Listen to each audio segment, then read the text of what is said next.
My cheating wife, who abandoned me while I was in the hospital, is now pleading for forgiveness 12 years later. Hello, I'm Jason, a 47-year-old man. I would like to share a life story here and receive some guidance. It started 12 years ago when I was married to Susan, my first wife. We had 2 children, Laura and Lucas, who were 5 and 3 years old, and we were living a normal life until one fateful morning when I was. The next thing I remember is waking up on a hospital bed covered in bandages and plasters after a car, from the opposite direction, crashed into my car as I was driving to my office. The nurse told me that I had been in a coma for 2 days. I assisted my doctor and thanked him for saving my life, and I was thankful for the new life. But I had no idea of the catastrophe that would soon follow a week of treatment. I spent my days staring at the empty walls of my hospital room, cursing how my life had turned upside down, and I dreaded how I might never be able to walk again after the doctor told me that my lower body was paralyzed. I was devastated, and Susan broke down at this news. It was difficult for her because she had to manage the house and the kids in all aspects. I fell into depression, never be able to dance with my wife, play soccer with my kids, or be free again. To make my life even more miserable, Susan stopped coming to see me during the first few days I was there. She brought the kids 3 times a week, and I lived for the times I spent with my family. However, as the days went by, her visits became fewer and farther between, and I begged her to bring the kids to see me,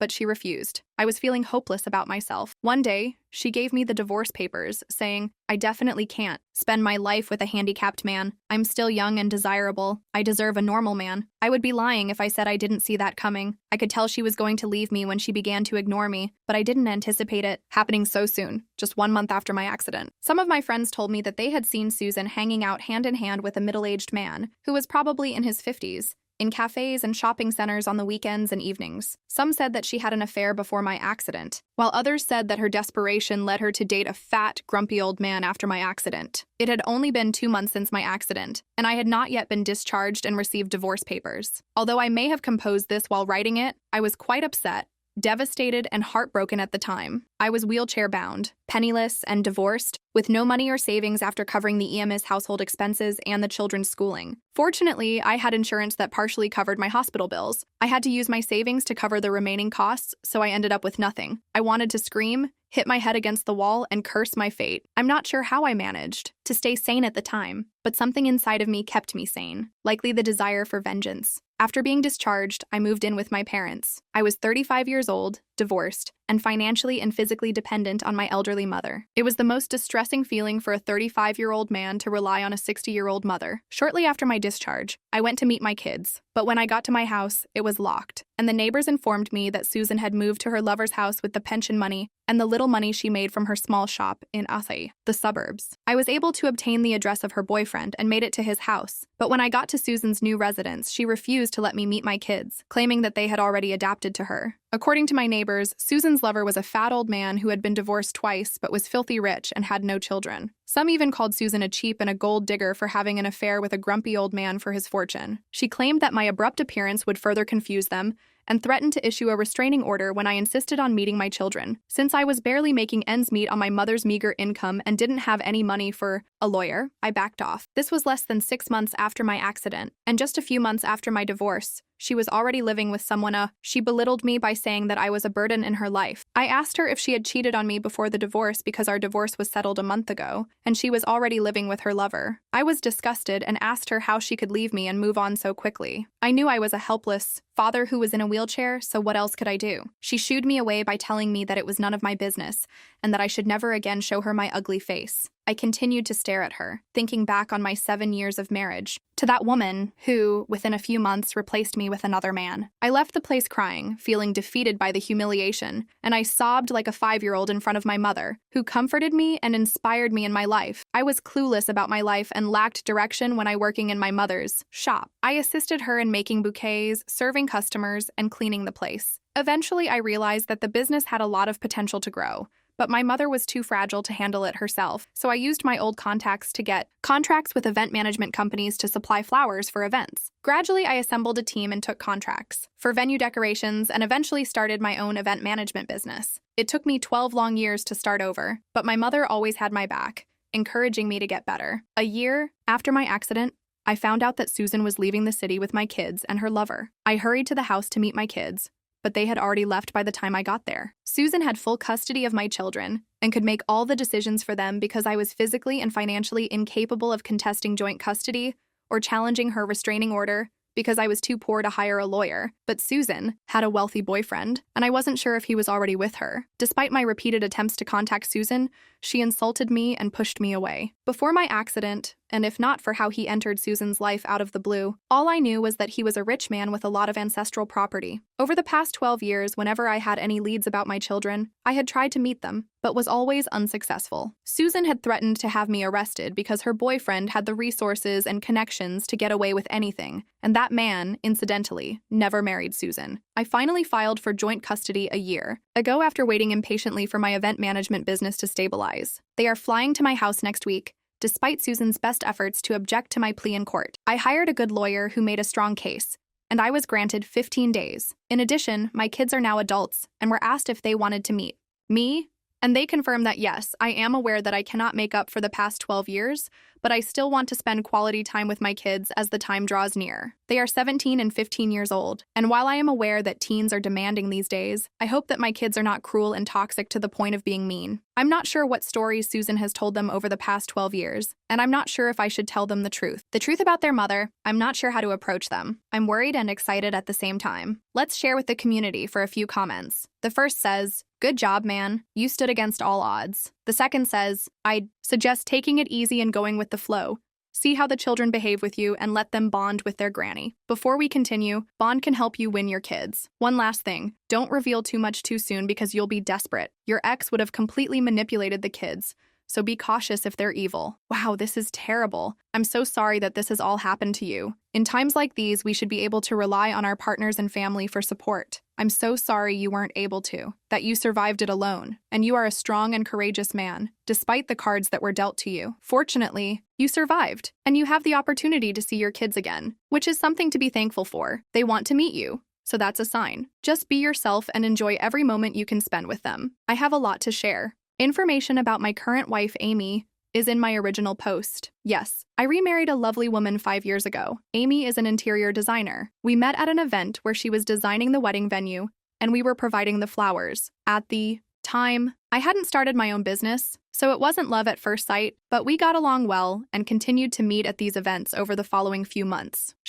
We dated for a year before getting married, and now we are a family of 4. Amy, her daughter Mia, my mother, and I were all thrilled to have a grandmother. And so was my daughter. She came up with the idea for the event management company because she had worked for one of the companies for many years and had the contacts and knowledge of the business. The second piece of information, mother, concerned ACC compensation. I was struck by a speeding truck, so the logistics company that owned the truck should have paid me. But at the time, they got away with paying nothing by fabricating the accident's facts and placing the blame on me. Since I couldn't afford an attorney at the time, I didn't receive any money. You know how large corporations operate? They pay in bombs to their lawyers to save them money. After I married Amy, she advised me to resubmit the case because we could afford an attorney. The case is still pending, but my lawyer has given us a positive POS hint that the judgment will be in our favor. Now, to return to my story, I mentioned in my original post 3 months ago that my children were supposed to visit me 12 years after my divorce. When I went to pick them up from the airport, I was anxious and excited, but Amy helped me relax and supported me throughout the process. The older one, Laura, is now 15, and the younger one, Lucas, is 13. They have grown into lovely teenagers, but after the initial greetings, we didn't talk much, which made it awkward for all 3 of us. On the way to the house from the airport, I tried to strike up a conversation by asking them about their school. I purposely avoided talking about their mother because they didn't bring her up either. The kids were remarkably quiet, or perhaps they were just trying to use their headphones like any other adolescent. And when we got home, Amy greeted us. The kids seemed surprised, as though they hadn't expected this. I'm not sure why Amy surprised them when their mother could live with another man. Amy set up the guest room for the kids. We had lunch together, and she laid out the family's vacation schedule within months of our divorce. They responded neutrally to everything, neither enthusiastically nor dismissively, leaving Amy and me perplexed. They locked themselves in the room shortly after. Why couldn't I remarry? Their mother, Susan, called me and accused me of deceiving our kids. She claimed that I had brought the kids to my house so Amy and I could control them. I was confused by her actions and thought that I was concealing the truth about my marriage. I hung up on her, but she kept calling, so I decided to confront the issue by calling my kids and asking them what the issue was. After some initial hesitation, they spoke up and were upset with me because they believed that I had abandoned them. They said that Susan had brainwashed the children against me and had flooded their minds with lies and deceit. I told them the truth. which was that their mother had jumped to another man as soon as she had the chance. They were still young at the time, but they have vivid memories of those events. They were crying and apologizing for believing their mother's lies for so long. My younger son, Lucas, acknowledged that once he attempted to contact me on the phone, I showed them the restraining letter and all of my rejected pleas to meet them. I explained to them how Susan had vanished with them to the old man's house and how she had threatened and pushed me away whenever I tried to get in touch with them. Social media, but Susan caught him, emotionally blackmailed him, and forced him to swear that he would never get in touch with me again. Al acknowledged that his children had been reprimanded by Susan's husband, Susan, and that they had been mistreated at family events because they were unmarried. Susan also continued to live in his home as a mistress, and even though the man paid for their education, he never showed them any fatherly affection. My heart ached as I came to. I couldn't be happier seeing my entire family together. My kids posted our group photos on social media with the caption, "Happy Family," as soon as Susan saw them. I knew about my children's struggles, and after all the facts were revealed, we hugged and sobbed. We then went on a week-long vacation in Florida and had a good time. Laura and Lucas bonded with Amy and Mia, who were turning 8 this year. She called them and chastised them for their stupid behavior, accusing them of betraying her by bonding with us. She texted me, threatening to prevent me from seeing my kids anymore if I did anything to turn them against her. I laughed at her baseless threats and carried on with our vacation after my kids returned from their trip and with my relatives. They said they felt suffocated living in that house and that they would move back with me once they finished high school. I hugged them and said goodbye, and when they returned, they confronted Susan about her evilness, but she turned the tables on me and accused me of being the one who had threatened them. I was thrilled to see the old bonds rekindled. It's been a few months since they returned, but we still communicate frequently. I have them back with me, and I'll let you know if anything changes. First of all, wow, it must feel great to have everything on the table and to be completely honest with your children, something mother couldn't even do, given that she threatened to keep you from turning them against her. Update 2. Hey everyone, I know it's been a while since I've posted, but there's been a lot of drama in the 6 months since my first meeting with my kids 3 months ago, and the pending court case against the mother indicates that she's scared of the repercussions of her actions and still can't accept responsibility for what she did to you all those years ago. Her lies meant that your kids had to grow up without their father. The logistics company got settled, and guess what? I received a sizable settlement for both the accident and the injustices in the first trial. I don't know if I mentioned this, but the logistics company whose truck crashed into my car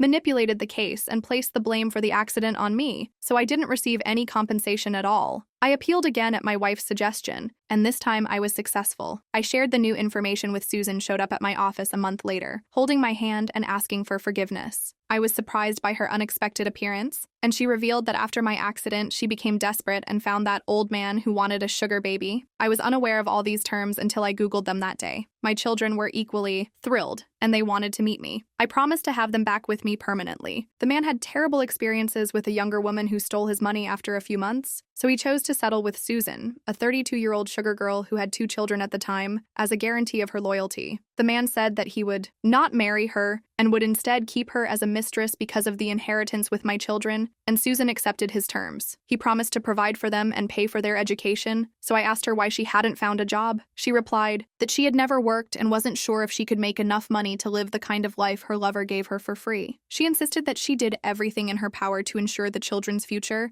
and that if she hadn't taken that action, the kids would have grown up in poverty. I became so irritated with her persistent nagging that I yelled at her, telling her that if she was so worried about her children's future, she should have talked to me about it instead of making snap decisions and leaving me without warning. I explained that I had moved on and that her pleas didn't matter, and she recapped all of our times together, including our wedding day, the birth of our 2 children, etc. I dismissed her. She crossed the line by claiming that she and my children were my original family and not Amy and Mia. She claimed that Mia was not my daughter and that I could never have a proper family with Amy and Mia. I felt disgusted by her callousness, and she insisted that I take her back so the rest of the family could get back together. I clarified to her that I was a different person now, and that all those memories had faded away, and that they meant nothing to me. Amy was upset by this, but she is a mature woman and didn't make a big deal out of it. My mother claimed that she never liked Susan because of her selfishness, and even claimed that Susan had come back to me. I told my mother that I love Amy and Mia and that they are my real family, not hers. She refused to leave my office, making a scene, and only left when I threatened to call the police. Only because of the money I got after the court settlement, that woman is a real gold digger. When my kids found out about their mother's behavior, they reprimanded her and told her to stay in her lane. I don't know how her sugar daddy found out about this, but he threatened to throw her out if she tried to contact me again. I'm so grateful to him. The most recent update is that my kids